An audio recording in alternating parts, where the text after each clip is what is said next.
تلك الرسل فضلنا بعضهم على بعض سبحان اللہ علم اللہ ورفع بعضهم درجات صدق اللہ العظیم غوث اعظم بمنی بے سر و ساما مدد قبلہ مدد کعبہ ایمان مدد انتظار کرم تست من عینی رائے خدا جو خدا بین و خدا دا مدد بگیردہ بے بلا افتار کشتی ضعیفان و شکستارہ کشتی بحق کے خواجہ عثمان ہارون مدد کن یا معین الدین چشتی مدد کن یا معین الدین چشتی مدد کن یا معین الدین چشتی ممبر پر رونق افروز پیر طریقت حضرت سید اشفاق بابا بخاری مقدس اللہ العالی و قاضی شہر حضرت پیر سید نذیر میاں صاحب قبلہ مقدس اللہ العالی ذوی الاحترام ذوی الاحتشام باصفا علماء کرام حاضرین محفل پردہ نشین ماؤں اور بہنوں السلام علیکم ورحمۃ اللہ وبرکاتہ۔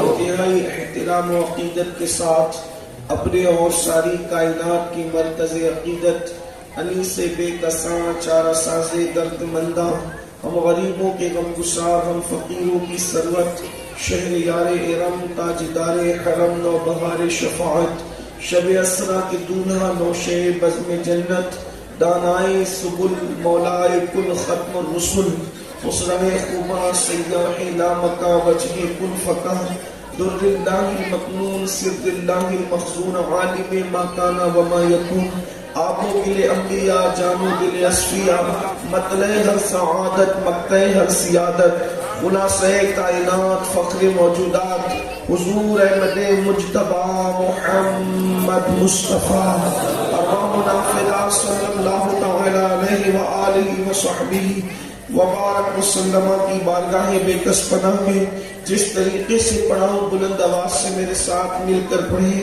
الصلاۃ والسلام علیک یا رسول اللہ، الصلاۃ والسلام علیک یا نبی اللہ، الصلاۃ والسلام علیک یا حبیب اللہ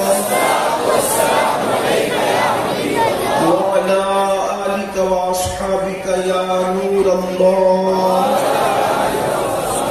صلى الله عليك وسلم۔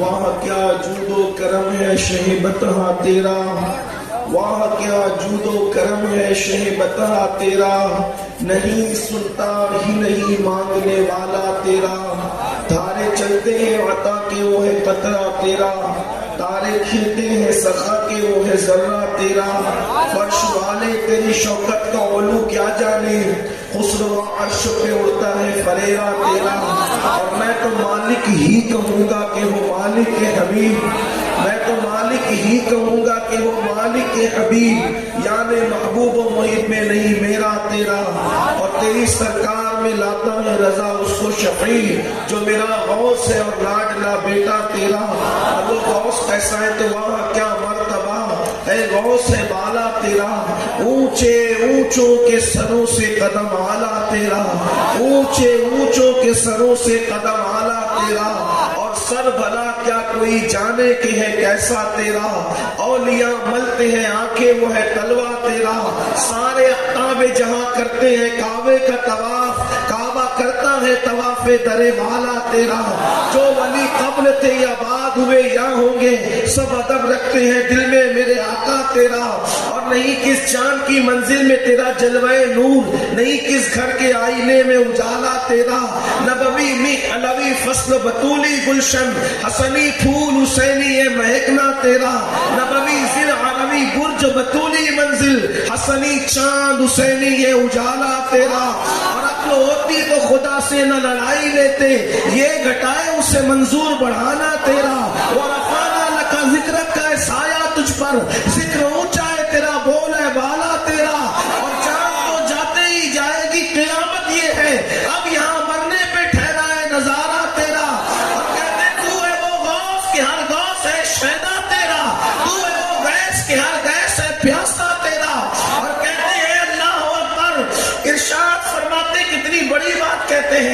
کہتے ہیں سرکار غوثیت مآب کی شان میں کہ مرغ سب بولتے ہیں، بول کے چپ ہوتے ہیں۔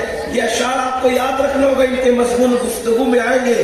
مرغ سب بولتے ہیں، بول کے چپ ہوتے ہیں، حاصل ایک نوا سنجا رہے گا تیرا۔ اور کہتے ہیں ابن زہرا کو مبارک ہوا مجھ سے قدرت، ہم قادری پائے تصدق میرے دولہا تیرا، ہم قادری پائے تصدق میرے دولہا تیرا۔ اور میری گفتگو کا اصل عنوان یہ ہے، مصطفیٰ کے تنے بے سایہ کا سایہ دیکھا۔ انہی دو مصروں پہ گفتگو کرنے کی سعادت حاصل کریں گے۔ مصطفیٰ کے تنے بے سایہ کا سایہ دیکھا، جس نے دیکھا میری جاں جلوہ زیبا تیرا۔ اور شکر کے جوش میں جو ہے وہ تجھے کیا جانے، شکر کے جوش میں جو ہے وہ تجھے کیا جانے، خضر کے ہوش سے پوچھے کوئی رتبہ تیرا۔ اور کیوں نہ قاسم ہو کہ تو ابن ابو القاسم ہے، کیوں نہ قاسم ہو کہ تو ابن ابو القاسم ہے، کیوں نہ قادر ہو کہ مختار ہے بابا تیرا، کیوں نہ قادر ہے کہ مختار ہے بابا تیرا۔ اور تو حسینی حسنی کیوں نہ معین الدین ہو، تو حسینی حسنی کیوں نہ معین الدین ہو۔ اے خضر مجمع بحرین ہے چشمہ تیرا، اے خضر مجمع بحرین ہے چشمہ تیرا۔ اور راج کس شہر میں کرتے نہیں تیرے خدام، باج کس نہر سے لیتا نہیں دریا تیرا۔ اور کہتے ہیں مجھ کو رسوا بھی اگر کوئی کہے گا تو یوں ہی، مجھ کو رسوا بھی اگر کوئی کہے گا، مجھ کو رسوا بھی اگر کوئی کہے گا تو یوں ہی، ہاں وہی نہ وہ رضا، ہاں وہی نہ وہ رضا بندے رسوا تیرا، ہاں وہی نہ وہ رضا بندے رسوا تیرا۔ اور مختلف کلام کو ملا کے پڑھا، اس لیے دوسرا مقطع بھی سماعت کر لے۔ کہتے ہیں ہے رضا یوں نہ بلک تو نہیں جید تو نہ ہو، ہے رضا یوں نہ بلک تو نہیں جید تو نہ ہو، جید سید ہر دیر ہے مولا تیرا، جید سید ہر دور ہے مولا تیرا۔ آج کی محفل قطب الاقطاب، غوث الاغواث، شیخ الشیوخ، غیاث الکونین، غوث العالمین سیدنا شیخ عبد القادر جیلانی، محبوب سبحانی، قطب ربانی، قندیل نورانی، پیر لاسانی، ان کی بارگاہ میں خراج عقیدت پیش کرنے کے لیے انعقاد پذیر ہے۔ اور سرکار غوث پاک پر سنیوں کی محفل میں جتنی تقریریں ہوتی ہیں اتنی کسی ولی کی شان میں نہیں ہوتی، اس لیے سنیوں کا بچہ غوث پاک کی عظمت اور بزرگی کو جانتا ہے، اور کوئی نئی بات تو پیش نہیں کر سکتے، نئی بات لائے کہاں سے، لیکن غوث پاک کی شان اتنی بڑی ہے کہ جس دن بیان کرو نئی شان ہے، جس دن بیان کرو نئی شان ہے۔ اور ساتھ ہی ساتھ مدرسہ برکات انوار خواجہ جو سنی دعوت اسلامی داؤد کے زیر اہتمام چلتا ہے، اس کے بچوں کی حفظ کی دستار کا پروگرام بھی ہے۔ میری گزارش ہے کہ آپ سب توجہ سے تو آپ سن ہی رہے ہیں، لیکن ذکر چھڑتا ہے غوثیت مآب کا۔ غوث پاک کے حوالے سے آپ بہت ساری باتیں جانتے ہیں، مانتے بھی ہیں، لیکن میری کوشش یہ ہوگی کہ امام اہل سنت نے جو دو مصرے کہے کہ مصطفیٰ کے تنے بے سایہ کا سایہ دیکھا، جس نے دیکھا میری جاں جلوہ زیبا تیرا۔ رسول اللہ صلی اللہ علیہ وسلم نے 11 ہجری میں پردہ فرمایا، اور سرکار غوث پاک کی ولادت 470 یا 71 ہجری میں ہوئی، یعنی کم و بیش حضور کے پردہ فرمانے کے 450 سال کے بعد غوث پاک دنیا میں تشریف لائے۔ غوث پاک دنیا میں آئے تو اپنے نانا جان کے تنے بے سایہ کا سایہ بن کر، سایہ مصطفیٰ ہے غوث پاک، رسول اللہ کا سایہ ہے غوث پاک، سایہ رسول بن کر۔ اور یہ بھی آپ کو حیرت ہوگی، جو اللہ جسم و جسمانیات سے پاک ہے، رسول اللہ خدا کا سایہ بن کر آئے زمین پر۔ مصطفیٰ جان رحمت اللہ کا سایہ ہے زمین پر، اور مصطفیٰ جان رحمت کا سایہ سرکار غوث پاک ہے۔ اسی مناسبت سے میں نے قرآن مقدس کی آیہ کریمہ کے قصے کی تلاوت کی۔ اللہ فرماتا ہے تِلْكَ الرُّسُلُ فَضَّلْنَا بَعْضَهُمْ عَلَى بَعْضٍ مِّنْهُمْ مَنْ كَلَّمَ اللَّهُ وَرَفَعَ بَعْضَهُمْ دَرَجَاتٍ. اللہ فرماتا ہے یہ وہ رسول ہیں جن میں ہم نے بعض کو بعض پر فضیلت عطا فرمائی. رسولوں کی کائنات بیان ہو رہی ہے قرآن میں. یہ وہ رسول ہیں جن میں ہم نے بعض کو بعض پر فضیلت عطا کی اور پھر اس کو کھولا جا رہا ہے. منہم من کلم اللہ، ان میں بعض وہ ہیں جن سے ہم نے کلام کیا. مفسرین فرماتے جن سے کلام کیا وہ ذات حضرت سیدنا موسیٰ کلیم اللہ علیہ السلام کی. یعنی اگر کوئی حضرت موسیٰ علیہ السلام کی انتہائی شان، کوئی حضرت موسیٰ علیہ السلام کی انتہائی شان بیان کرنا چاہے تو وہ یہ کہہ سکتا ہے پورے وثوق کے ساتھ کہ حضرت موسیٰ کی انتہائی شان یہ ہے کہ اللہ نے ان سے کلام فرمایا. اسلام کی انتہائی شان بیان کرنا چاہے تو قرآن نے متعین کر دیا کہ ان کی انتہائی شان ہے. اور یہ بہت بڑی بات ہے کہ اللہ کسی سے کلام فرمائے. اللہ کسی سے کلام کرے. اللہ فرماتا ہے منہم من کلم اللہ، ہم نے کلام کیا کسی سے. یہ حضرت موسیٰ علیہ السلام کی شان ہے. اب اس سے اگر کوئی موسیٰ علیہ السلام کو بڑھائے تو مبالغہ ہوگا، وہ جائز نہیں ہوگا، کیونکہ ان سے اللہ نے کلام کیا. اب اگر کوئی بڑھائے گا تو یہ کہنا اس کو پڑے گا کہ انہوں نے اللہ کو دیکھا. ایسی بات ہے، یہ جھوٹ ہے اور یہ بات سچی نہیں ہے. تو ان کی انتہائی شان بیان کر دی. لیکن آگے جب بات محبوب کی آئی تو فرمایا وَرَفَعَ بَعْضَهُمْ دَرَجَاتٍ، اور بعض ان میں وہ ہیں جن کو ہم نے درجوں بلند کیا. اور کتنا بلند کیا اس کا ذکر نہیں کیا، بلکہ دوسرے مقام پر فرمایا وَلَلْآخِرَةُ خَيْرٌ لَكَ مِنَ الْأُولَىٰ، آپ کی آنے والی گھڑی پچھلی گھڑی سے بہتر ہے. اس کا مطلب تعجب نہیں ہے حضور کی عظمت کتنی بڑی ہے، متعین نہیں کیا، بلکہ خود جب شان بیان کرتا ہے تو کہتا ہے اِنَّا أَعْطَيْنَاكَ الْكَوْثَرَ، ہم نے آپ کو ساری کثرتیں عطا کی. کتنی کثرتیں عطا کی خود بیان نہیں فرمایا. علم میں کثرت، عمل میں کثرت، اولاد میں کثرت، حسن میں کثرت، ہر چیز میں کثرت عطا کی. اِنَّا أَعْطَيْنَاكَ الْكَوْثَرَ، ساری کثرت باتیں یہ ہے. تو حضور علیہ السلام کی شان متعین نہیں کی. اس سے پتا چلا کہ دنیا میں ایک ہستی ایسی ہے جس کی بزرگی کا اختتام قرآن بھی بیان نہیں کرتا، قرآن بھی اس میں حد نہیں لگاتا. یہ حضور علیہ السلام کی شان ہے. پھر آگے کچھ اور مضمون آتا ہے کہ ہم نے عیسیٰ ابن مریم کو اپنی نشانیاں عطا کی اور پھر روح قدس کے ذریعے سے ان کی مدد کی.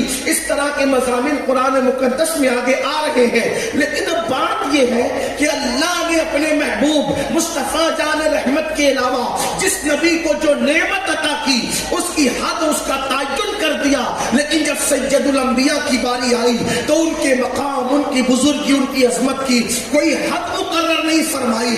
اب آئیے آپ سوچیں گے کہ غوث پاک کی محفل میں اس تمہید کی کیا ضرورت ہے؟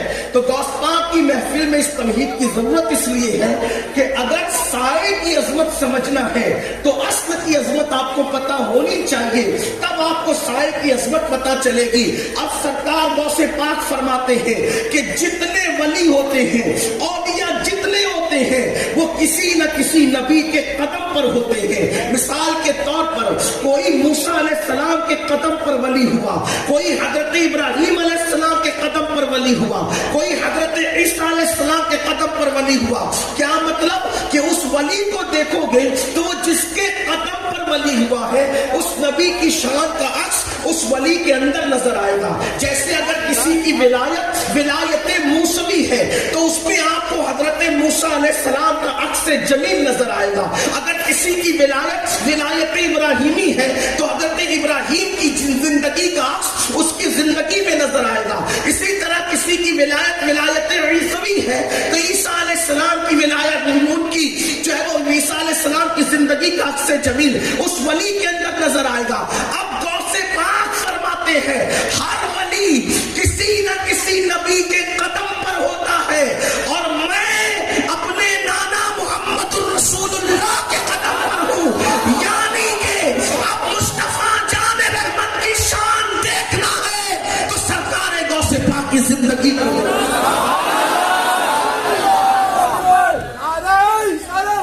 رسول اللہ سبحان اللہ. غوث پاک کی زندگی رسول اللہ کی زندگی کا عکس ہے.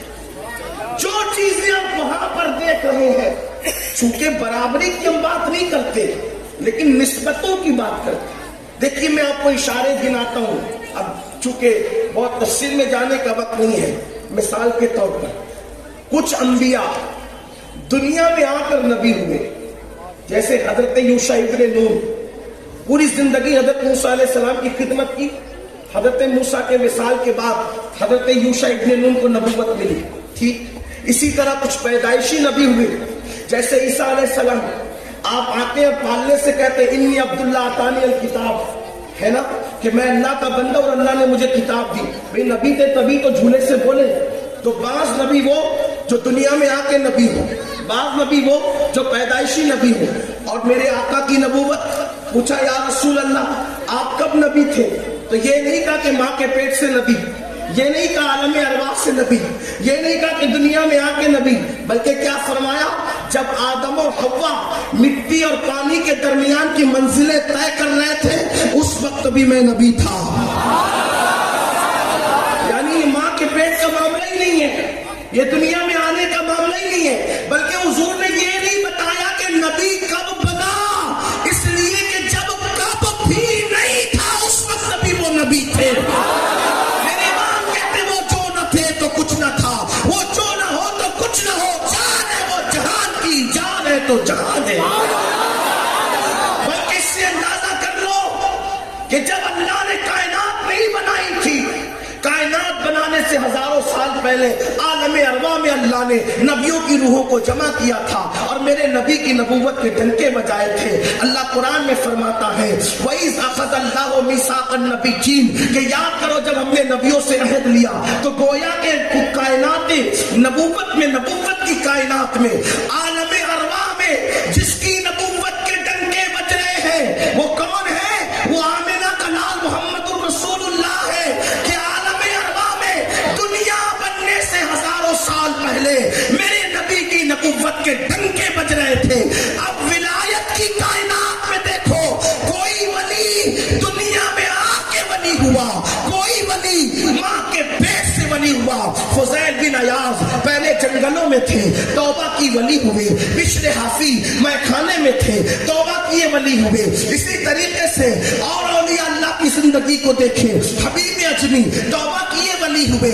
لیکن بعض ولی وہ بھی ہیں جو ماں کے پیٹ سے ولی ہوئے ہیں, جیسے سرکار غریب نواز ماں کے پیٹ سے ولی, محبوب الہی ماں کے پیٹ سے ولی, قطب الدین بختیار کاکی ماں کے پیٹ سے ولی, صابر کلیری ماں کے پیٹ سے ولی. لیکن غوث پاک نہ دنیا میں آ کے ولی ہوئے نہ ماں کے پیٹ سے ولی ہوئے. غوث پاک فرماتے ہیں ہماری ولایت کا سلسلہ عالم ارواح سے جاری و ساری. نعرہ تکبیر, نعرہ رسالت, نعرہ غوثیت, نعرہ تکبیر. نبوت کی کائنات میں عالم ارواح میں جس کے ڈنکے بجے وہ سید الانبیاء ہے, اور ولایت کی کائنات میں عالم ارواح میں جس کی ولایت کے ڈنکے بجے. نسبت دیکھو, مشابہت نہیں نسبت. دوسری نسبت آپ دیکھیں, دوسری نسبت آپ دیکھیں. اللہ اکبر کہ ابراہیم علیہ السلام کے دو بیٹے. آپ غوثبا کی عظمت سننے آئے, میں جلدی جلدی عرض کروں گا لیکن دھیان دینا سنیو.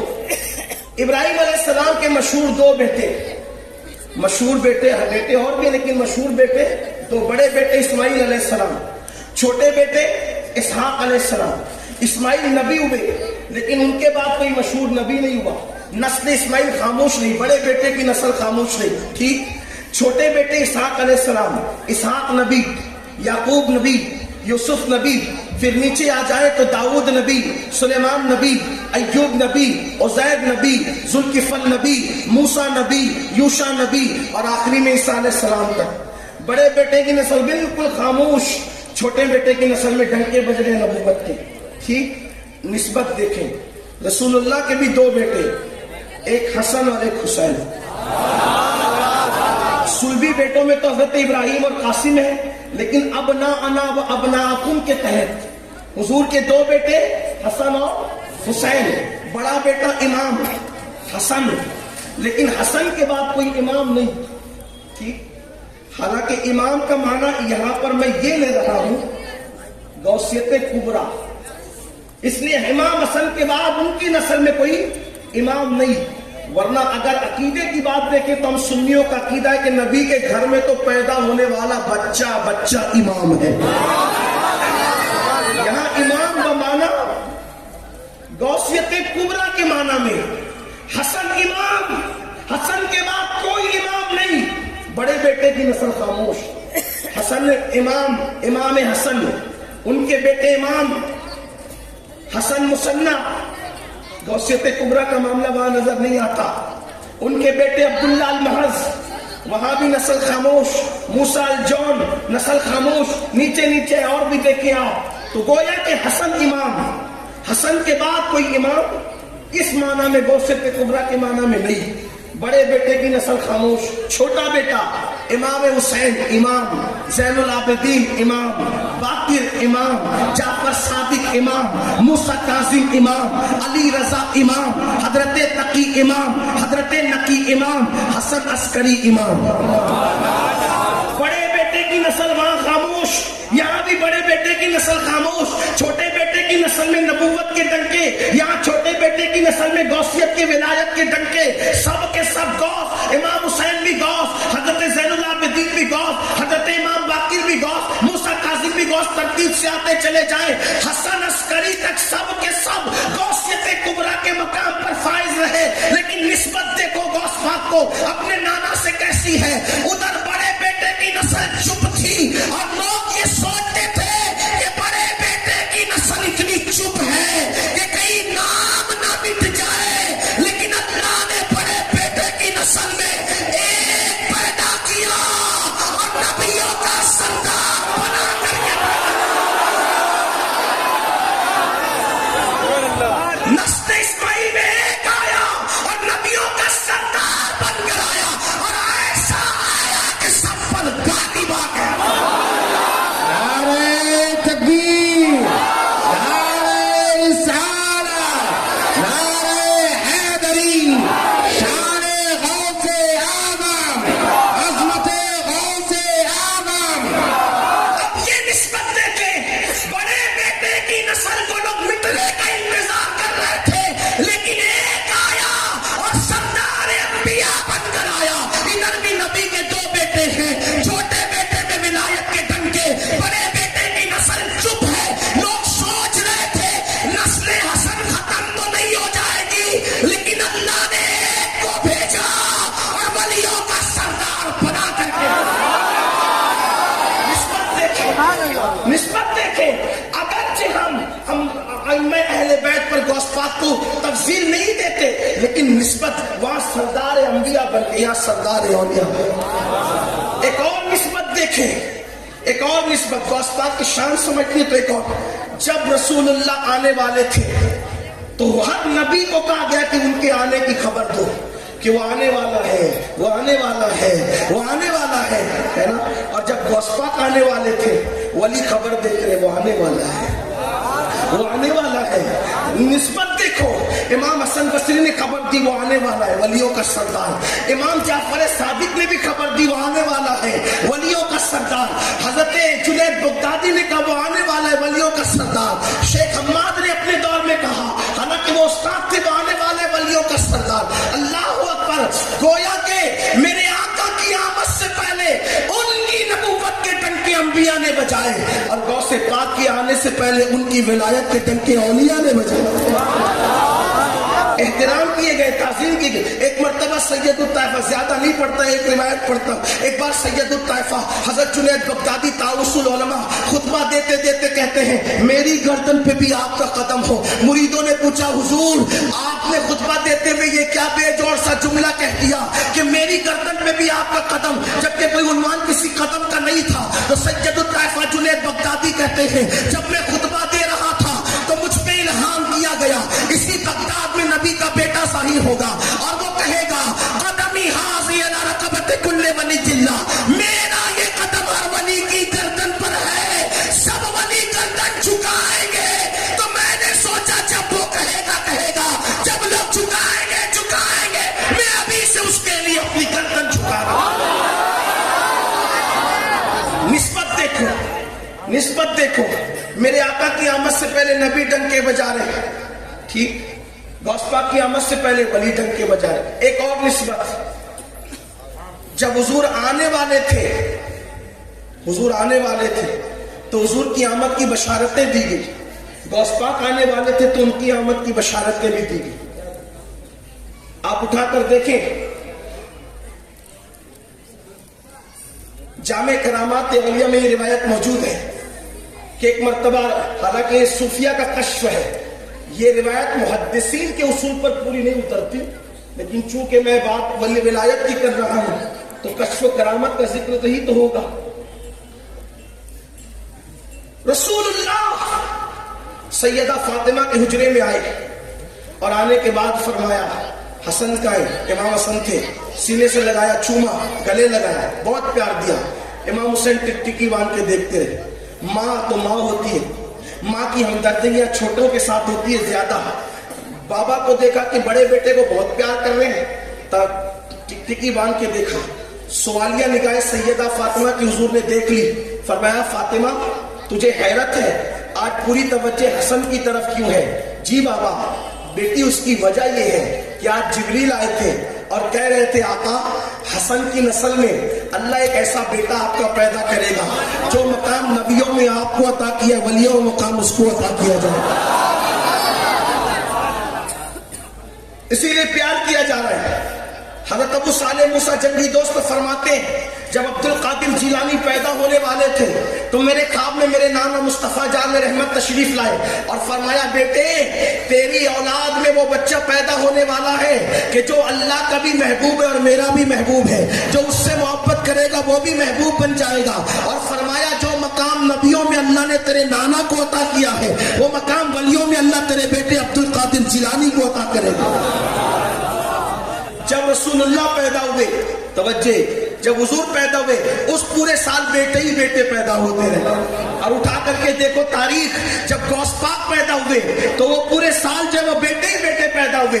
اور جس دن غوث پاک کی ولادت ہوئی اس دن جتنے بھی بیٹے پیدا ہوئے اللہ نے سب کو مقام ولایت عطا فرمایا. پھر اس کے بعد آپ دیکھیں میرے آقا صلی اللہ علیہ وآلہ وسلم کی شان کہ حضور علیہ الصلوۃ والتسلیم پہ جتنا لکھا گیا اتنا کسی نبی پہ نہیں لکھا گیا. غوث پاک کو نسبت دیکھیں، جتنا غوث پاک پہ لکھا گیا اتنا کسی ولی کی زندگی پہ لکھا نہیں گیا. اسی طرح آپ دیکھیں کہ سب سے زیادہ امتی اگر انبیاء میں کسی کے ہیں تو مصطفیٰ جان رحمت کے ہیں. اور کائنات ولایت میں دیکھیں سب سے زیادہ مریدین پوری دنیا میں ہے تو سرکار غوث پاک کے.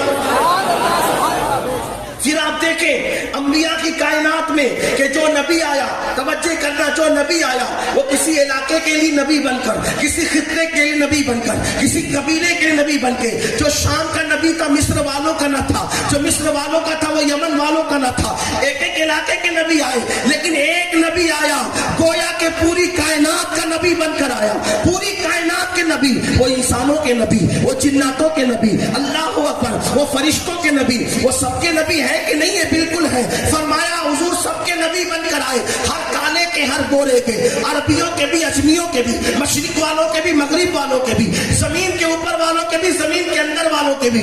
اب سننا، غوث پاک کو اپنے نانا سے نسبت کیا ہے؟ کوئی ولی کا فیضان محلے تک محدود رہا، کسی ولی کا فیضان جو کل شہر تک محدود رہا، علاقے تک محدود رہا، کسی ولی کا فیضان اپنی قوم اور اپنے مریدوں تک محدود رہا. دیکھو بہت سارے ولی ایسے ہیں کہ نہیں ہے کہ دعوت والے بہت مانتے ہیں مگر ممبئی والوں کو ان کا نام بھی نہیں پتا. ممبئی والے بہت مانتے ہیں لیکن گجرات والوں کو ان کا نام بھی نہیں پتا. بولو ہے کہ نہیں ہے؟ لیکن قربان جائے اللہ اکبر، غوث پاک کو کیا شان عطا کی گئی. غوث پاک فرماتے ہیں جس کو سبقت الاثار میں شیخ محقق شیخ عبداللہ محدث دہلوی لکھتے ہیں کہ غوث پاک فرماتے ہیں انسانوں کے بھی پیر ہوتے ہیں، جناتوں کے بھی پیر ہوتے ہیں، فرشتوں کے بھی پیر ہوتے ہیں.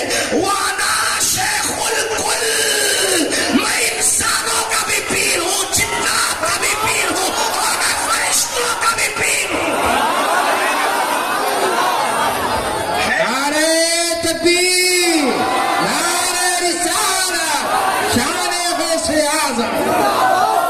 ہے کوئی ولایت کی کائنات میں جس نے کہا کہ میں فرشتوں کا بھی ہوں، میں ملائکہ کا بھی ہوں، شیخ الکل میں کوئی ذات تو ایسی ہستی ولایت کی دنیا کائنات نبوت میں ہر نبی مصطفیٰ جان رحمت کا ادب کرتا ہے. کائنات ولایت میں ہر ولی غوث پاک کا ادب کرتا ہے. میرے امام کہتے ہیں سارے اقطاب جہاں کرتے ہیں کعبے کا طواف. کعبہ کرتا ہے طواف در والا تیرا. جو ولی قبل تھے یعنی پہلے تھے، بعد ہوئے یا ہوں گے، سب ادب رکھتے ہیں دل میں میرے آقا تیرا. سب ان کا ادب کرتے ہیں، اور جو ادب نہ کرے وہ ولی نہیں ہو سکتا. ہاں دوست پاک کے بے ادب کو کبھی ولایت نہیں مل سکتی. دوست پاک کا بے ادب کبھی ولایت، اگر ولی کہلائے گا بھی تو اس سے ولایت چھین لی جائے گی اگر وہ غوث پاک کی بے ادبی کرے گا. آج کل بھی بہت ساری باتیں ہوتی ہے. کچھ لوگ کہتے ہیں کہ سب ولیوں کی گردن پہ قدم ہے غوث پاک کا، لیکن فلاں کی گردن پر نہیں ہے. ہم کہتے ہیں آپ جانو، آپ کا کام جانو. ہم لوگ کوئی لڑانے والے لوگ نہیں، مناظرے مجادلے والے لوگ نہیں. میں تو بس لوگوں کو اتنا کہتا ہوں کہ اگر آپ کی پیر کی گردن پہ قدم نہیں ہے تو ہمارے غوث پاک کو کوئی فرق نہیں پڑتا. آپ جانے، آپ کا کام جانے. کیوں؟ اس لیے کہ حضرت شیخ زکریا ملتانی رحمت اللہ تعالی علیہ، ان کا ایک مرید اسی غوث پاک کے مرید سے، غوث پاک کے سلسلے کے مرید سے اس کی ملاقات ہو گئی. اور جب ملاقات ہوئی تو اس وقت بات چلی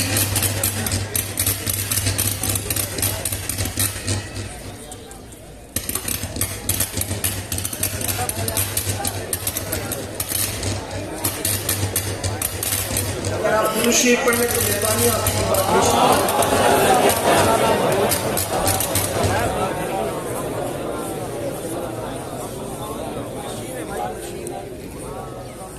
مشین کا کام ہے بنتے بگڑتے رہنا. ناراض مت ہوا کرو مشینیں بگڑا کرے تو، کیونکہ مشین بگڑنے سے اتنا نقصان نہیں ہوتا جتنا انسان کے بگڑنے سے نقصان ہوتا ہے. اس لیے جو وہ مشینیں بگڑے تو مجھے کوئی ٹینشن نہیں ہوتا. چلے بات اپنی پوری کر لیں، اور اگر اسی طرح کا ماحول رہا تو میں سمجھتا ہوں کہ شاید غوث پاک کی شان اور بزرگی میں کوئی بہت بڑی بات اب نہیں ہو پائے گی. لیکن میں بات سمیٹ لوں مختصر کے ساتھ، اختصار کے ساتھ. تو عرض کر رہا تھا شیخ زکریا ملتانی کا ایک مرید ملا، غوث پاک کے مریدوں سے اس سلسلے کے بات کی. حالانکہ شیخ زکریا ملتانی خود بھی غوث پاک کے سلسلے میں مرید ہے. وجہ یہ کہ سلسلے سہروردیہ حضرت ابو طاہر نجیب سہروردی رحمت اللہ علیہ سے چل رہا ہے، اور وہ غوث پاک کے بھی خلیفہ ہے. اس کے بعد اس کی تجدید کی حضرت شیخ شہاب الدین عمر سہروردی نے، وہ بھی غوث پاک کے خلیفہ ہے. ویسے کوئی سلسلہ اٹھا کر دیکھ لیں، کوئی سلسلہ ایسا نہیں ہے جس سلسلے میں غوث پاک کا فیضان موجود نہ ہو. اسی لیے تو میرے امام کہتے ہیں مزرعے چشت و بخارا وہ عراق و اجمیر، مزرعے چشت و بخارا وہ عراق و اجمیر، کون سی کشت پہ برسا نہیں جھالا تیرا. ہر سلسلے میں غوث پاک کا فیض موجود ہے، فیضان موجود ہے. تو ایک صاحب کہنے لگے کہ ہمارے جو پیر شیخ زکریا ملتانی رحمت اللہ علیہ، ان کی گردن پہ آپ کے پیر غوث پاک کا قدم نہیں ہے، لیکن چونکہ وہ تھے قادری، انہوں نے لڑنا جھگڑنا مناسب نہیں سمجھا.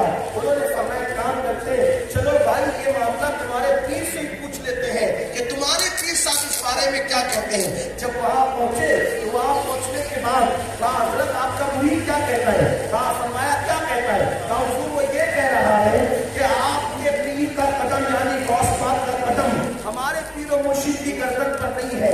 تو آپ نے مسکرا کر فرمایا شیخ زکریا نے کہ بابا یہ بتاؤ کہ غوث پاک کا قدم عوام کی گردن پر ہے یا اولیاء کی گردن پر ہے؟ تو نہ کہ وہ تو اولیاء کی گردن پر ہے. فرمایا یہ بات ہے میرا مرید، مگر مجھے یہ عوام میں سمجھتا ہے، ولیوں میں نہیں سمجھتا. اس لیے کہتا ہے کہ ولیوں میں سمجھتا ہے، یہ بھی مانتا کہ غوث پاک کا قدم میری گردن پر ہے. جو لوگ انکار کرتے نا کہ ہمارے پیر کی گردن پہ اپنے میں کہتا ہوں تو جان تیرا پیر جان قیامت میں تو نے منہ دکھانا ہے تیرے پیر کو کہ تو نے اپنے پیر سے کیسے الزام تراشیاں کی. ورنہ جہاں تک بات ہے نا بات غوث پاک کے لیے گردن جھکانے کی, غوث پاک کے لیے جہاں تک گردن جھکانے کی بات ہے تو میں آپ کو بتاؤں اپنی قوم کے جوانوں کو کہ ہم جسے غوث پاک مانتے ہیں ان کا ادب صرف تم نہیں کرتے, ان کا ادب صرف ہم نہیں کرتے, بلکہ کتنے بڑے بڑے لوگوں نے ان کے آگے گردن جھکائی ہے. میں آدھی بخشی ہے, آدھی اور بخش دے, آدھی بخشی ہے آدھی اور بخش دے. جواب آیا نہیں. آدھی تیری دعا سے بخشا, آدھی عبد القادر جیلانی کی وجہ سے بخشیں گے. یہ کون کہہ رہا ہے؟ امام اربلی لکھ رہے ہیں. امام اربلی کے بارے میں پڑھنا ہے جا کے فتاوی رضویات میں پڑھو. آپ نیچے جو حاشیہ دیا گیا ہے کہ امام اربلی ہے کون سی ہستی, آپ دیا کر کے دیکھیں کہ امام احمد رضا نے ان کے بارے میں کیا وضاحت کی. یہ امام اربلی لکھ رہے ہیں کیا, اہل علم کی توجہ, اویس آدھی تیری دعا سے بخشا, آدھی عبد القادر کی وجہ سے بخشیں گے. دعا اور وجہ میں بھی کوئی فرق ہے کہ نہیں ہے؟ دعا اور وجہ میں کوئی فرق ہے کہ نہیں ہے؟ ارے دعا سب کی قبول ہوتی ہے لیکن وجہ سب کی تھوڑی قبول ہے. حالانکہ میں کوئی تقابل نہیں کر رہا ہوں بھائی, ابھی وہ منظر وہیں چھوڑ دیں, ملانے کے لیے کہہ رہا ہوں, سمجھانے کے لیے. دعا کتنا بھی گنہگار مانگے کبھی رد ہوتی ہے کبھی قبول ہوتی ہے, لیکن گنہگاروں کی وجہ سے کسی پہ کرم نہیں ہوتا. دعا ہر ایک کی مقبول لیکن وجہ ہر ایک کی مقبول نہیں ہوتی. غور فرمائیں, یہ ہے کیا کہا جا رہا ہے, آدھی میری دعا سے بخشیں گے. بڑی بات ہے, جس سے رسول اللہ دعا کروائے کوئی چھوٹا موٹا انسان تھوڑی ہے. بڑی ایسٹی اویس کرنی, امت کا بڑا عظیم سرمایہ اویس کرنی, جس کی فضیلت خود رسول اللہ نے بیان کی اویس کرنی. لیکن جواب آ رہا ہے اویس آدھی تیری دعا سے بخشا, آدھی عبد القادر کی وجہ سے بخشیں گے. تو اویس کرنی نے پوچھا مولا یہ عبد القادر کون ہے؟ سوال ہو سکتا تھا نا, یہ عبد القادر کون ہے؟ تو ارشاد و عبد القادر میرا بھی محبوب ہے اور میرے محبوب کا بھی محبوب ہے. جو مقام نبیوں میں ہم نے آمنہ کے لال کو دیا وہ مقام ولیوں میں ہم نے عبد القادر جیلانی کو دیا. مولا یہ رہتا کہاں ہے؟ یہ کہاں رہتا ہے؟ کبھی پیدا نہیں ہوا, یہ پیدا نہیں ہوا, یہ میرے نبی کی نسل میں, میرے نبی کی اولاد میں ہے. البتہ اس وقت اس کا مقام کیا ہے؟ فی مقعد صدق عند ملیک مقتدر, یہ مقام مقتدر میں اس وقت ہے, اور جو اس سے محبت کرے گا اس کو محبوب بنائیں گے. اور وہ سنو, اس کی شان یہ ہے کہ جب یہ دنیا میں آئے گا تو دنیا میں آ کر یہ کہے گا کہ میرا یہ قدم ہر ولی کی گردن پر ہے, قدمی ہاذہی علی رقبۃ کل ولی چلا, میرا یہ قدم ہر ولی کی گردن پر ہے. تو سارے ولی عبد القادر کے لیے اپنی گردن کو جھکا دیں گے. اویس قرنی نے اتنا سنا تو اللہ سے عرض کیا مولا جب وہ کہے گا جب گردنیں جھکے گی تو گواہ رہنا, اویس ابھی سے اس کے لیے اپنی گردن کو جھکا لا. اس کے لیے اویس قرنی کی گردن جھکے وہ وقت. کچھ لوگ کہتے ہیں وہ تو تابعی ہے, ایسا بالکل تابعی ہے, کوئی انکار نہیں, لیکن فکر رضا بھی تو دیکھو. غوث پاک کی شان کو پڑھتے کیا کہتے ہیں, جو تیرا طفل ہے کامل ہے یا غوث, تو پہلی کا لقب واصل ہے یا غوث. اور کہتے ہیں اشارے سے کیا جس نے قمر چاک, تو اس ماہ کا مہ کامل ہے یا غوث. اور کہتے ہیں الوہیت ایک احمد نے نہ پائی. گجرات میں شعر پڑھ رہا ہوں لیکن آپ توجہ کریں گے تو سمجھ میں آئے گی. الوہیت ایک احمد نے نہ پائی, نبوت ہی سے تو عاقل ہے یا غوث, صحابیت پھر تابعیت پھر آگے قادری منزل ہے یا غوث. اور کہتے ہیں ہزاروں تابعی سے تو فضوتر. اگر آپ کہتے ہیں وہ تابعی تھے نہیں ہو سکتا تو میں کہتا ہماری کوئی بات نہیں, بات غوث پاک کی. کیا ایک تو نہیں ہزاروں تابعی سے تو فضول تر، یہ طبقہ مجملاً فاضل ہے یا غوث. اور پھر کہتے وہ کیا جانے گا فضل مرتضیٰ کو جو تیرے فضل سے غافل ہے یا غوث. اور کہتے ہمارا خاتمہ بالخیر ہوگا تیری رحمت اگر شامل ہے یا غوث. یہ غوث پاک ہے. میری گزارش ہے غوث پاک سے نسبتیں مضبوط کرو. مدرسے کا جلسہ ہوا مدرسوں کو مضبوط کرو، اس لیے کہ غوث پاک فرماتے ہیں کہ ان کو یہ جو مقام ملا درست العلم حتی صرت خطبہ، کہ میں علم حاصل کرتا رہا، اللہ نے مجھے مقام عطا کیا. علم کو عام کرو، ایجوکیشن کو عام کرو، مدرسوں کو مضبوط کرو، اپنے بچوں کو اسکول میں اعلیٰ تعلیم دلاؤ. مولا کائنات فرماتے ہیں کرم اللہ وجہ الکریم کہ تمہارے ماں باپ نے تم کو جو تعلیم دی اس سے بڑھ کر تم اپنی اولاد کو تعلیم دو، کیونکہ تمہاری اولاد کا دور تم سے زیادہ تیز رفتار ہوگا. اس لیے اگر دنیا کے مقابلوں کا چیلنج کرنا، دنیا کے چیلنجز کا مقابلہ کرنا ہے، دنیا کے چیلنجز کا مقابلہ کرنا ہے، تو میری گزارش ہے 3 باتوں پر محنت کرو. دنیا کے چیلنجز کا مقابلہ کرنا ہے تو 3 باتوں پہ محنت کرو. دیندار بنو، مالدار بنو، ایجوکیشن حاصل کرو، تبھی آپ مقابلہ کر سکو گے. ورنہ اگر آپ دنیا کے اندر یہی ہنگامہ آرائیوں میں رہے، یہ کر رہا ہے وہ کر رہا ہے، آپ اس کے چکر میں پڑے رہے تو آپ کبھی ترقی نہیں کر سکتے. قرآن کہتا ہے یا ایھا الذین آمنوا علیکم انفسکم، اے ایمان والو اپنی فکر کرو. آپ کہتے ہو مولانا ہمارے پاس دولت نہیں ہے، ہم بچوں کو کیسے پڑھائیں؟ میں کہتا ہوں کہ دولت نہیں ہے یہ بات غلط ہے. اللہ نے سب کو دیا ہے، کسی کو تھوڑا کسی کو زیادہ. اب وہ دور نہیں رہا. آج کے دور میں بھیک مانگنے والا بھی 3 ٹائم پیٹ بھر کے کھانا کھاتا ہے. آج بھکاری بھی بھوکا نہیں رہتا. رسول اللہ نے اس دور میں تعلیم کی بات کی جس دور میں 3 مہینے لوگوں کے گھر میں کیا بلکہ خود رسول اللہ کے گھر میں چولہا نہیں جلتا تھا. تب حضور نے تعلیم کی بات کی. آپ کہتے ہیں مال نہیں ہے، میں کہتا ہوں بالکل ہے.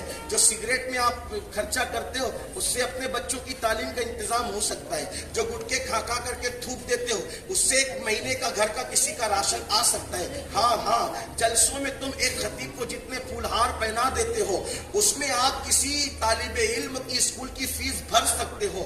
رسومات پر کنٹرول کرو، رسومات سے نکلو. سرکار غوث پاک نے دین زندہ کیا، علم کی آپ نے تلقین کی، علم کی طرف لوگوں کو بلایا، قرآن و سنت کی طرف بلایا.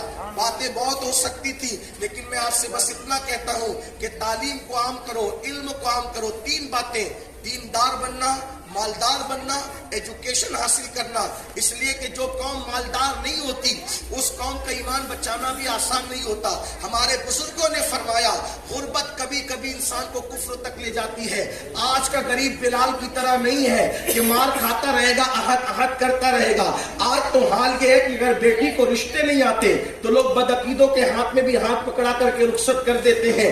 آج ایمان اتنا کمزور ہے، اس لیے مالدار بننا پڑے گا. اب آپ کہیں گے مالدار کیسے بنیں گے؟ میں کہتا ہوں لوگ 6 گھنٹے مارکیٹ میں بیٹھتے، تم 12 گھنٹے بیٹھو. موبائل چھوڑو، موبائل کے گیم چھوڑو، فضول کام چھوڑو، کھیل کود چھوڑو، محنت کرو، اللہ دے گا. آپ کہتے ہیں کہ نہیں ہم لوگ ترقی نہیں کرتے. میں کہتا ہوں کہ جو کھیل کود میں مصروف ہوں گے وہ کب ترقی کریں گے؟ محنت کرنے والوں کی محنت کو اللہ ضائع نہیں کرتا. ارے نادان، اگر چڑیا کوے محنت کر لے تو وہ خالی پیٹ اپنے گھونسلوں میں واپس نہیں آتے. تو اشرف المخلوقات ہے. جس خدا نے ماں کے پیٹ میں تجھے کھلایا وہ خدا تجھے دنیا میں آنے کے بعد کیوں نہ کھلائے گا؟ لیکن تمہارا حال کیا ہو گیا؟ تم اپنے کاروبار، پڑھائی پر محنت کرنے کی بجائے تم گھنٹوں موبائل میں گیم لے کر کے بیٹھے ہو. تم یوٹیوب اور فیس بک پہ وقت کو ضائع کر رہے ہو، فلموں کے اندر ٹائم کو ضائع کر رہے ہو. تمہاری اور ہماری زندگی ضائع کرنے کے لیے نہیں ہے. وقت بڑا قیمتی سرمایہ ہے، اس کا صحیح استعمال کرو. آپ کہیں گے گیم، ہم کیا گیم کے اندر تو کوئی تصویر نہیں ہوتی، گیم کے اندر تو کوئی فلم نہیں ہوتی، گیم میں تو کوئی گانا نہیں ہوتا. میں کہتا ہوں وقت کو ضائع کرنا ہی اسلام میں ناجائز ہے. گیم سے اگر کچھ نہ بھی ہو تو وقت آپ کا جا رہا. وقت کسے کہتے؟ وقت کی اہمیت جا کر پوچھو عقل والوں سے. وقت ہی کا نام زندگی ہے. اگر آپ کی زندگی کا وقت ختم ہو گیا، دنیا کے سارے ڈاکٹر کھڑے کر کے بولو کہ پوری دنیا کی دولت دے دیں گے، 1 سیکنڈ اس کی زندگی کا بڑھا دو. کوئی بڑھا سکتا ہے؟ جب پوری دنیا کی دولت دے کر 1 سیکنڈ کوئی بڑھا نہیں سکتا تو تم گھنٹوں کیوں ضائع کر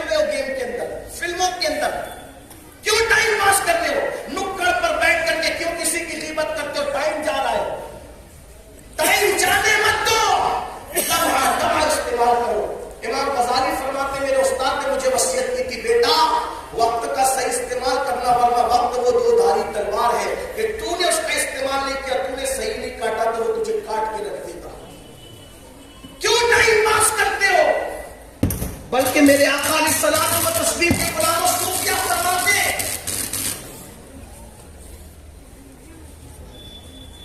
صوفیہ کہتے ہیں کہ حسن اسلام یہ ہے کہ جس چیز میں نہ تمہارا فائدہ نہ نقصان اس چیز کو چھوڑ، جس میں فائدہ بھی نہیں نقصان بھی نہیں، چھوڑ دو اس چیز کو۔ حسن اسلام یہ صرف وہ کام کرو جو آپ کے فائدے کا ہے، وہاں جاؤ جس میں آپ کا دنیا اور آخرت کا فائدہ ہے، وہاں بیٹھو جس میں آپ کا دنیا اور آخرت کا فائدہ ہے، باقی دوسرے کام میں مت جو آپ کو ترقی کرنا ہے۔ اور آپ کو پتہ ہے یہ گیم، یہ موبائل، یہ فضول کام، یہ سب کیوں لائے گئے؟ آپ تحقیق کر کے دیکھو، جو لوگ گیم لاتے ہیں کیا اس اسرائیل میں موبائل پر اتنی چھوٹ ہے جتنی چھوٹ لوگ تمہیں دیتے ہیں؟ وہ اپنے بچوں کو پڑھانا چاہ رہے، تمہارے بچوں کو پڑھنے نہیں دینا چاہتے، کیونکہ ان کو پتا ہے جس دن مسلمان پڑھے گا اس دن کوئی نہیں پڑھ سکتا اس سے زیادہ، جس دن مسلمان تجارت کرے گا اس سے زیادہ کوئی نہیں کر سکتا۔ ابھی حال ہی کی بات ہے، اسی ہندوستان میں فلائی کرنے والی کار کس نے بنایا؟ کس نے بنایا؟ کلمہ پڑھنے والے نے۔ آج بھی آپ کا ٹیلنٹ یہ، آج بھی آپ کی صلاحیت ہے، لوگوں کو ڈر ہے آپ کی صلاحیت سے، وہ تم کو پڑھنے نہیں دینا چاہتے، اس لیے لڑکیوں کے چکر میں تمہیں پھانسنا چاہتے ہیں، وہ تمہیں پڑھنے نہیں دینا چاہتے، اس لیے موبائل میں تمہیں پھانسنا چاہتے ہیں، اور نادان ہو تم، ان کے غلط منصوبوں کو سمجھ نہیں پائے ہو۔ لوگوں کی تلواریں مسلمانوں کے لیے اتنی نقصان دہ نہیں ہے، لوگوں کے بم مسلمانوں کے لیے اتنے نقصان دہ نہیں ہے جتنا یہ خرافات ہمارے نقصان دہ۔ اس لیے کہ اگر کوئی ہمیں تلوار سے، بم سے، میزائل سے مار دے، ہم ناکام نہیں ہوتے، شہید ہو کر کے ہم کامیاب ہو جاتے ہیں۔ لیکن ان خرافات سے کوئی ہمیں مار دے تو ہم زندہ رہ کے بھی مردوں سے بدتر ہو جاتے ہیں۔ مر جانے والا شہید ہے دشمنوں کے اوزار سے، اور مرنے والے دیکھو، جب مولائے کائنات پہ حملہ کیا گیا تو مولائے کائنات نے فکر دی، جب آپ پہ حملہ کیا گیا شہید ہونے تو کہتے تھے فزت برب الکعبہ، رب کعبہ کی قسم علی آج کامیاب ہو گیا۔ ہمیں میزائلوں سے، تلواروں سے ڈر نہیں لگتا، ہمیں بد کرداری سے ڈر لگ رہا ہے، ہمیں شراب سے ڈر لگ رہا ہے، کیونکہ ہمارے جوان کو کوئی مار دے واللہ خوش ہو گئے کہ وہ شہید ہو۔ ہمیں مرنے سے کم ڈر لگتا ہے، ہمیں تو دونوں ہی جانب سے سرفرازی ہے، مرے شہید اور بچ گئے وہ کافی ہے۔ شہادت مطلوب مقصود مومن، نہ مالے غنیمت نہ کشور کشائی، تو عالم سے کرتی ہے بیگانہ دل کو عجب چیز ہے لذت آشنائی۔ ہم شہادت سے کم گھبراتے نہیں، ہمیں ڈر لگ رہا ہے یہ بد کرداریوں سے، کیونکہ جو شراب پیے گا وہ خود بھی ناکام ہوگا، اس کی نسلیں ناکام ہوگا، جو جوا کھیلے گا وہ خود بھی ناکام ہوگا، اس کی نسلیں۔ تو ہم لوگوں کو بوجھ نہیں دیکھنا چاہتے زمین پہ، ہم لوگوں کو بوجھ اٹھانے والا دیکھنا چاہتے ہیں، اور وہ جب اسی وقت ہوگا جب تم ایجوکیشن کی طرف پڑھو گے، تم اپنے آپ کی اہمیت جانو، اپنی اصلیت جانو، اپنے ٹیلنٹ کو سمجھو۔ اور میں اپنے جوانوں سے کہتا ہوں پیسوں کی حفاظت کر کے اپنے بچوں کو پڑھاؤ، اگر ایک وقت کھا کر 2 ٹائم بھوکے رہنا پڑے تو بھوکے رہو، لیکن اپنے بچوں کو تعلیم دو۔ ہندوستان کا مسلمان صرف 11 سال تک ایجوکیشن پہ محنت کر لے، مالداری پہ محنت کر لے اور دینداری پہ محنت کر لے، میں کہتا ہوں خواجہ کے ہندوستان کا نقشہ بدل جائے گا، انقلاب آئے گا۔ تلواریں وہ انقلاب نہیں لا سکتی جو انقلاب قلم لاتا ہے۔ عالم مغلوبیت میں قلم نے جو انقلاب لایا ہے وہ انقلاب کوئی نہیں لا سکا۔ اٹھائیے قلم، اس لیے کہ قلم کی بڑی اہمیت ہے۔ میں اپنی گفتگو کو ختم ہی کر رہا ہوں، اس لیے کہ اب وہ باتیں تو نہ ہو سکے گی جو ذہن میں تھی، لیکن ایک بات آپ سے کہتا ہوں، قلم کی اہمیت جانو۔ چونکہ مدرسے کا جلسہ بھی ہے، مدرسوں کو آگے بڑھاؤ، اسکول اور کالجز قائم کرو، تعلیم کو آگے بڑھاؤ، تعلیم کی طرف رہو۔ آج کل ہمارے یہاں اشارے ثواب جو ہوتا ہے، ابا کے نام کا، اماں کے نام کا، مرحومین کے نام کا، سب کی ایک ہی فکر ہے، ابا کا انتقال ہو گیا، مسجد میں لے جا کے قرآن شریف رکھ دو، ثواب ملے گا۔ اللہ کے بندو، میں سوچتا ہوں، بات کروں نا، آپ کی بات کروں نا، کب آئے گا شروع؟ اچھا جب بولو تو برا بھی لگتا ہے، دیکھو یہ بول کے گئے. میں کہتا ہوں اگر اچھی بات کی تو قبول کر لو، بری کی تو کم سے کم چھوڑ ہی کے چلے جاؤ، فتنہ کیوں کرتے. ٹھیک. ایک بادشاہ کے دور میں نہانے کے لیے حوض بنایا گیا. وہاں رانیاں نہاتی تھی، اس لیے فوج کھڑی کی جاتی تھی کہ ادھر سے جائے نہیں، بڑا راستہ تھا جائے نہیں جانے دیتے تھے. اب وہ حوض بھی ختم ہو گیا، نہانا بھی ختم ہو گیا، بادشاہی مر گیا. اس کے بیٹے نے پھر بھی فوج نہیں کھڑی رکھی کہ ابا کرتے تھے تو ہم بھی کریں. پھر پوتا آیا، وہاں فوج کھڑی رکھی، ابا کرتے تھے ہم بھی کریں. سینکڑوں فوج میں جا کر کے رکھا. ایسے لوگ آتے گئے. پھر اسی نسل میں ایک بہت ضرور آدمی پیدا ہوا. اس نے کہا یار ہزاروں لاکھوں روپے ان پہ خرچ کرتے، ان کا کام کیا ہے؟ کہو ابا دادا کے دور سے کھڑی ہو رہی تو عقیدت میں سبھی کھڑا کر رہے. کہ بھائی کیوں کھڑے کیے پہلے وہ بتا، ریزن تو کوئی ہوگا کیوں کھڑا کیے. تو پھر کسی پرانے غلام نے بتایا کہ آپ کے اوپر کی پشتوں میں جو بادشاہ سلامت تھے ان کی رانیاں زیادہ تھی، بیویاں. تو وہ حوض میں غسل کرنے کے لیے جاتی تھی، تو وہ حوض بنا تھا تو کوئی اجنبی مرد نہ چلا جائے ادھر سے، اس لیے ان کو روکنے کے لیے فوج کھڑی تھی. تو کہا اب نہ وہ باغ ہے نہ وہ حوض ہے اور نہ رانیاں نہ آتی ہے. کبھی یہ اتنے پیسے ضائع کر کے ہٹا ان کو وہاں سے. جب کام ہی نہیں رہ گیا، کام تھا تو وہاں کھڑے کرنے کا عمل صحیح تھا، لیکن بعد میں جو اندھی تقلید ہو رہی تھی وہ غلط تھی. ان کو ہٹاؤ اور ان کو جنگ میں بھیجو، کام سے لگاؤ، کیونکہ پیسے تو ان پہ جا رہے ہیں. ایسے ہم نے کبھی نہیں سوچا کہ مسجد میں قرآن رکھنے کی رسم کیوں شروع کی سارے ثواب کے موت. اب ابا جس کے ہی مر رہے وہ قرآن شریف لا رہے، دادا مر رہے قرآن شریف لا رہے، پردادا مر گئے قرآن شریف، بیٹا مر گیا قرآن شریف، بھائی مر گیا قرآن شریف.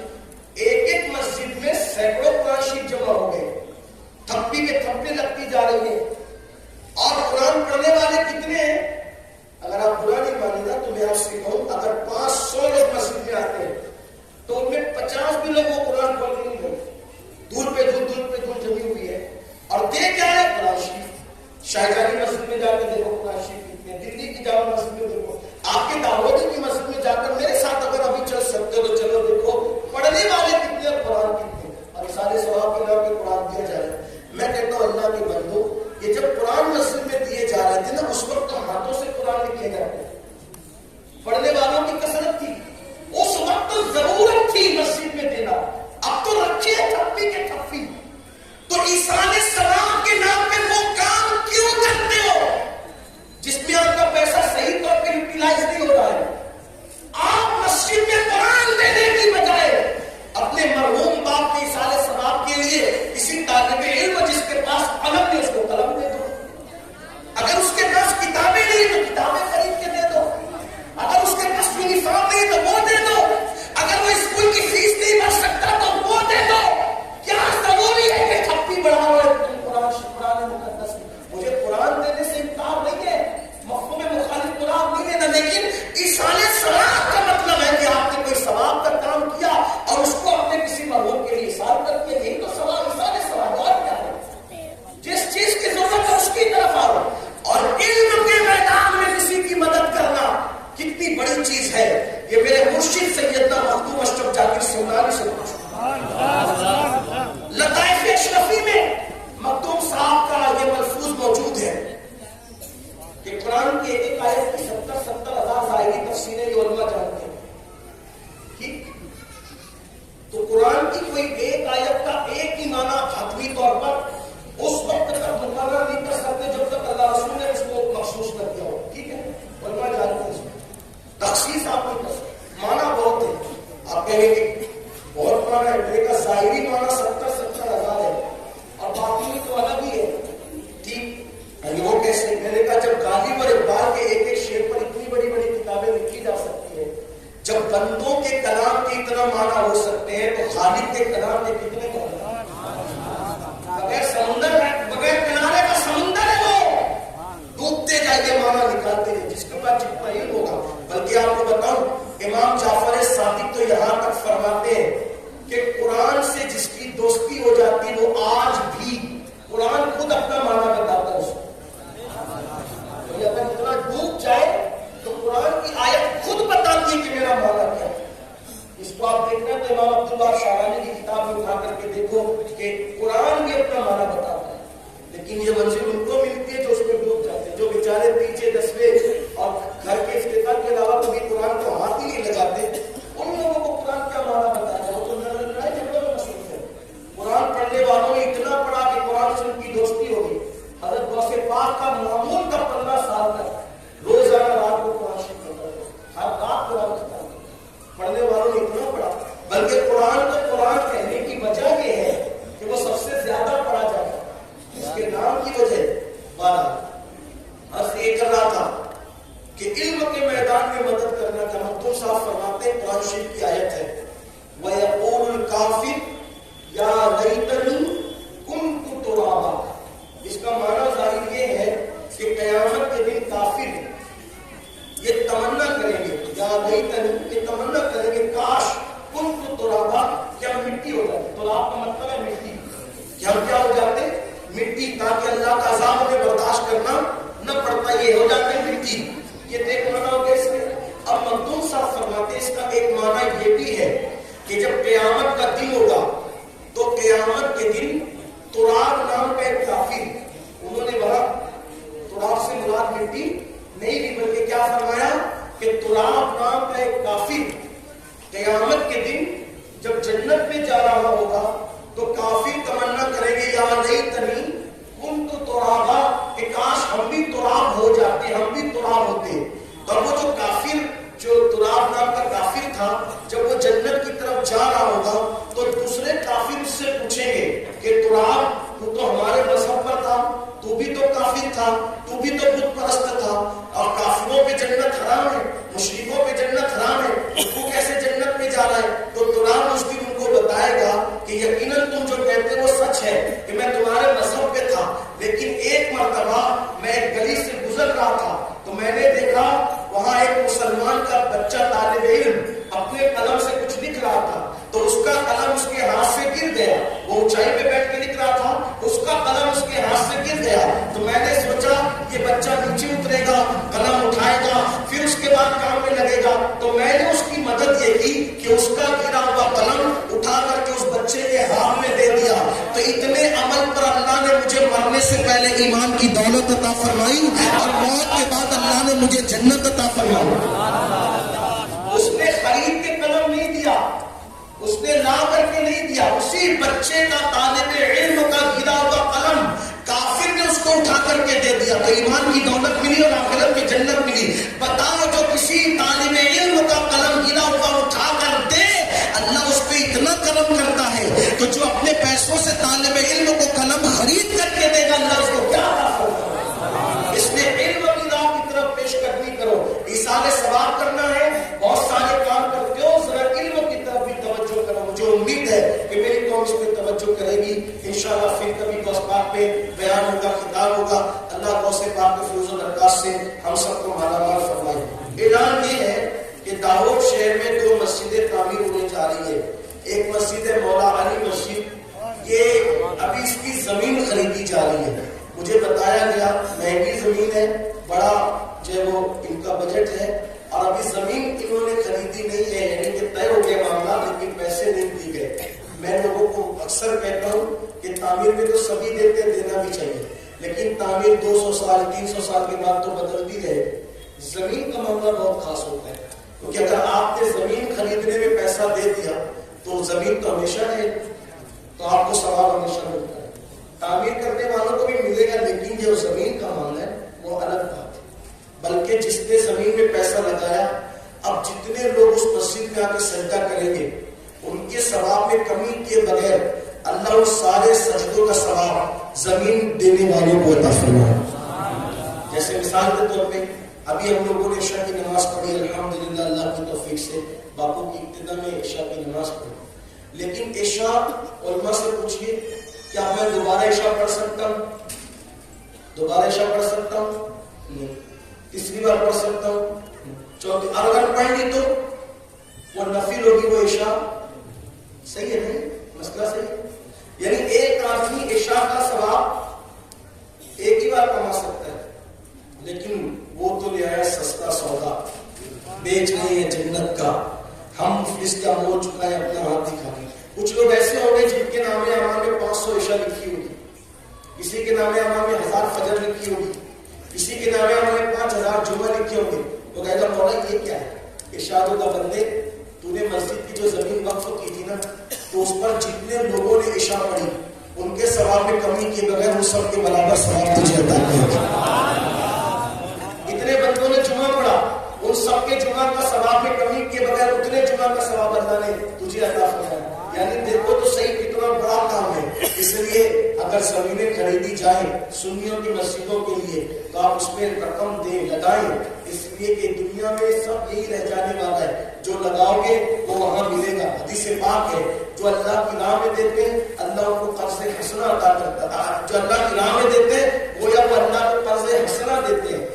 آج وہ اپنی حیثیت کے مطابق دیں گے، کل اللہ ان کو اپنی شان کے مطابق لوٹا دے گا.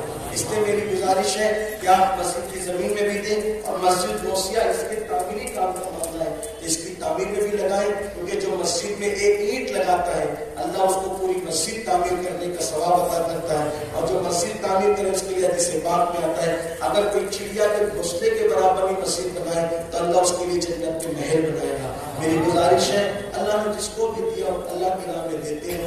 اللہ کی راہ میں دینے والا کبھی تنگ دست نہیں ہوتا، کیونکہ کوئی اللہ کی راہ میں ایک دیتا ہے اللہ اس کو کم سے کم 10 دیتا ہے، اور اس کی نیت اچھی ہو تو 70 دیتا ہے، اور نیت اچھی ہو تو 700 دیتا ہے، اور نیت اچھی ہو تو اللہ اس کو بے حساب عطا کرتا ہے، اور نیت اچھی ہو تو اللہ اس کی نسلوں کو بھی عطا فرماتا ہے. جتنی اچھی نیت سے دو گے اللہ ان کا آپ کو عطا فرمائے گا.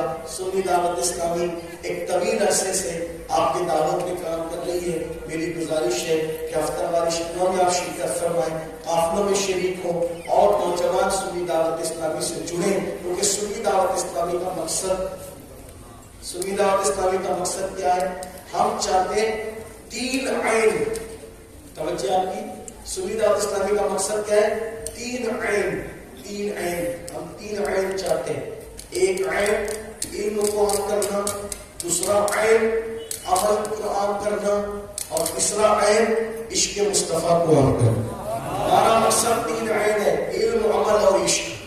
اسی کے تحت ہم کام کر رہے ہیں. ہمارا مقصد کسی شخصیت پرستی کا معاملہ نہیں، ہمارا مقصد کوٹ اور نوٹ نہیں، بھٹکے ہوئے آہو کو پھر سوئے حرم لے چل، یہ ہمارا مقصد ہے.